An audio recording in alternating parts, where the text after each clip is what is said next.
Assalamualaikum warahmatullahi wabarakatuh. Bismillah, alhamdulillah, wassalatu wassalamu ala rasulillah Sayyidina wa maulana Muhammad ibn Abdullah wa ala alihi wa sahabatihi wa man tabi'ati sunnata wal jama'ata min yaumin hadza ila yaumil ba'thi wa nahdha wa ba'du. Yang saya hormati selaku dosen pengampu mata kuliah pemikiran Hadratus Syekh Kiai Haji Muhammad Hasyim Asy'ari, yakni Bapak Mas Hudan dari diri dan seluruh rekan-rekan saya yang saya banggakan dalam pertemuan di mata kuliah ini. Pertama kali saya ingin menyingkat waktu. Hadratus Syekh Kiai Haji Muhammad Hasyim Asy'ari adalah seorang tokoh muslim yang besar, seorang tokoh NU dan sekaligus pendiri NU. Adapun beberapa di dalamnya, dia memiliki Laskar Hizbullah yang berada tepat di Jombang dengan para kiai-kiainya, yaitu ada Kiai Haji Bisi Samsuri di Nanyar dan juga Kiai Wahab Hasbullah Tambak Beras. Dari awal Laskar Hizbullah ini bergerak, nanti orientednya mengarah kepada pendiriannya NU itu sendiri. Yang kita pahami, Nahdlatul Ulama memiliki faham Ahlus Sunnah wal Jamaah.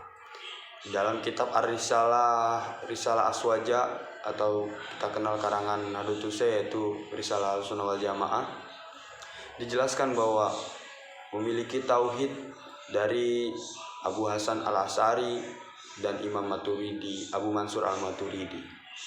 Kemudian di segi mazhabnya kita memilih dari 4 imam, yaitu Imam Maliki, Imam Hanafi, Imam Hambali, dan Imam Syafi'i. Kemudian dari segi tasawufnya kita juga mengikuti Imam Al-Ghazali dan Imam Junaidi Al-Baghdadi. Dari sini maka kita melihat ketenangan dan kebersamaan baik dari segi keharmonisan umat Islam tercipta dengan adanya 4 prinsip tasamu, tawasu, tawazun, dan ta'adul, di mana NU bersikap pada poin titik beratkan dinilai moderat, baik moderat dalam sikap, moderat dalam berperilaku, dan moderat dalam mengambil suatu keputusan. Maka NU sudah sangat benar dan sangat layak. Maka dari itu juga Kiai Haji Muhammad Hasyim Asy'ari dinobatkan menjadi sebagai Rais Akbar atau pemimpin besar. Dengan banyaknya karya Hadratus Syekh yang hari ini saya akan mengenalkan dan saya memiliki adalah menjaga warisan Hadratus Syekh Kiai Haji Hasyim Asy'ari. Buku ini menjelaskan banyak, mulai dari silsilah, kemudian dari karang-karangannya, karya-karya Hadratus Syekh itu sendiri, kemudian memadukan Indonesia dengan nilai-nilai keislaman, ada nilai-nilai kebangsaan dan nilai-nilai keislaman di dalamnya. Kemudian banyaknya sumbangsi pesantren bagi Indonesia dan lainnya. Ini salah satu karyanya. Adapun karya-karya Hadratus Syekh Kiai Haji Hasyim Asy'ari, baik dari segi buku ataupun kitab yang hari ini yang banyak, sekitar 13 karya, maka saya hanya menyebutkan 2, yaitu ada Adabul Alim wal Muta'alim dan Risalah Al-Sunnah wal Aswaja. Lepas dari itu ada Ad-Durrul Al-Mutassirah fil Masail Al-Iqtisad. Banyak lainnya dan banyak juga yang belum bisa dikumpulkan satu persatu. Namun dari segi bukunya kita melihat ada aktualisasi dan pejuang Hadratus Syekh, Bapak umat Islam. Kemudian ada sikap keislaman dan kebangsaan dan keislaman, Al-Alamah Hadratus Syekh Kiai Hasyim Asy'ari, pejuang kemerdekaan Republik Indonesia dan menjaga warisan. Dari sekian banyak karya-karya beliau, Hadratus Syekh Kiai Haji Asy'ari memiliki pengaruh yang besar di negara ini. Salah satunya menjadi pahlawan nasional yang dinobatkan pada tahun 1964. Dari perjuangannya melawan penjajah kolonial Belanda dan pendirian NU itu sendiri kita pahami telah lahir dari sejak tahun 1926. Walaupun penggagasan berdirinya NU sudah saat 1920-an, yang dimulai pertama kali di Cirebon, Jawa Barat di tahun 1921. Yang tak lepas juga, Ado Tuse adalah pendiri Pondok Pesantren Tebu Ireng Jombang yang memiliki banyak sekali pengetahuan, keilmuan, pendidikan yang dijalankan, pendidikan yang didirikan hingga berkembang dan menjadi keluasan keilmuan yang tinggi dalam pada santri-santrinya, menjadi salah satu karismatik tersendiri Pondok Pesantren Tebu Ireng dan melahirkan tokoh-tokoh besar, tokoh-tokoh negara, tokoh-tokoh ulama. Salah satu dari peran Ado Tuse juga mendirikannya Kementerian Agama di negara Republik Indonesia ini, dan juga menjadi penasihat bagi para menteri-menteri. Terlepas itu, ada satu gerakan yang memiliki ide gagasan besar dalam merebut kekuasaan ataupun kemerdekaan Indonesia. Peranannya yaitu melalui resolusi jihad. Tepat pada 22 Oktober hari ini kita peringatkan sebagai Hari Santri.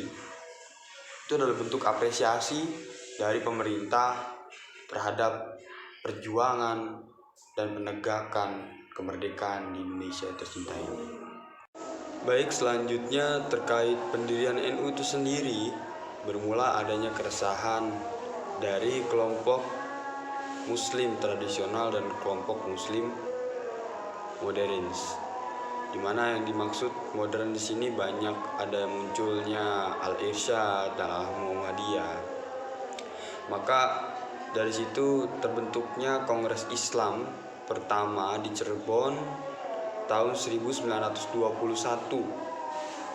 yang dihadiri oleh tokoh tradisional yaitu Kiai Haji Wahab Asrullah, dan dari Muhammadiyahnya diprakarsai oleh Serikat Islam ada Cokroaminoto, dan Muhammadiyahnya ada Kiai Haji Agus Salim. Di pertemuan tersebut barulah terbentuk yang namanya Central Committee of Islam, di mana nanti diperkuat dengan beberapa isu ataupun beberapa elemen-elemen yang dimaksud. Kemudian Kongres Al-Islam yang kedua tepat di Garut 1922. Pula waktu itu Kiai Wahab tidak bisa hadir. Yang kemudian pada Kongres Al-Islam ketiga di Surabaya tepat pada tanggal 24 sampai 26 Desember 1924. Kemudian selepas itu ada Kongres keempat di Yogyakarta. Nah, sebelum Kongres di Yogyakarta ini, dunia Islam memiliki guncangan yang penuh karena runtuhnya atau penghapusannya Turki Utsmani, di mana Turki Utsmani oleh Al-Mustafa Kamal Atatürk, yang kita ketahui bahwa dinasti Turki Utsmani berlangsung dari dinasti Abbasiyah, yang kemenangan yang kita tahui oleh Muhammad Al-Fatih tentang kemenangan merebut kota Konstantinopel yang kemudian saat ini runtuh oleh Mustafa Kamal Atatürk. Kemudian juga di Tanah Suci memilih Abdus Saud sebagai pemimpin negara tersebut. Nah, yang lebih parahnya, Ibnu Saud di sini memilih pada kelompok-kelompok Wahabi yang diprakarsai oleh Ahmad Ibnu Abdul Wahab. Lagi-lagi tentang kelompok Wahabi ini jelas-jelas mereka tidak bermadhab. Bagaimana mereka tidak bermadhab? Berarti mereka akan membuat madhab yang baru dan sudah jelas keluar dari ajaran-ajaran Islam yang kita ketahui dari Kanjeng Nabi Muhammad SAW. Singkatnya, terbentuknya juga CCC atau Central Committee Khilafat yang Kiai Wahab juga masuk di dalamnya. Namun di dalamnya itu lebih banyak kaum-kaum modernis. Modernis ini mereka menyepakati adanya apa yang dilakukan oleh Ibnu Saud sudah benar. Nah, kemudian akan terjadinya Kongres Islam sedunia di Mesir waktu itu, namun gagal lagi-lagi. Dan kemudian akhirnya ingin dilakukan kembali di Mekah, namun lagi-lagi tidak bisa mengeluarkan semua aspirasi dari kalangan ulama tradisional. Kiai Haji Hadratus Syekh Kiai Haji Hasyim Asy'ari meresah sejak tahun 1924 karena banyaknya gerakan-gerakan ekstremis di dalamnya. Maka Kiai Haji Muhammad Hasyim Asy'ari ingin mendirikan organisasi NU. Namun sampailah pada 1926 untuk menemui gurunya Hadratus Syekh dan gurunya Kiai Wahab, yaitu Syekhona Khalil Bangkalan. Nah, pembentukan organisasi Nahdlatul Ulama tepat pada bulan Rajab Januari 1926 dan secara resmi memisahkan diri dari Sentral Komite Khilafat. Ajaran-ajaran yang dimaksud, kita memiliki tauhidnya Abu Mansur Al-Maturidi dan Abu Hasan Al-Asy'ari, kemudian 4 madhab Imam Maliki, Hanafi, Hambali, dan Syafi'i. Kemudian dari segi tasawufnya ada Imam Ghazali dan Junaidi Al-Baghdadi. Namun saya di sini hanya menyampaikan beberapa aspek selain Aswaja sebagai madhab. Kemudian pulangnya Yai Said Akil Surat dari Ummul Qura menyatakan bahwasanya Aswaja bukan lagi sebagai madhab, karena yang ditakutkan nanti adanya madhab dalam madhab. Maka perumusannya Aswaja kita nobatkan atau kita tetapkan sebagai manhaj, sebagai landasan manhajul fikr, berarti landasan berpikir, landasan bergerak sesuai dengan prinsip-prinsip yang nantinya ciptaan dari hasil di Tulungagung, yaitu menelusuri dan memahami Ahlussunnah wal Jamaah. Mungkin itu saja, nanti selepasnya kita bisa saling sharing, saling diskusi lagi.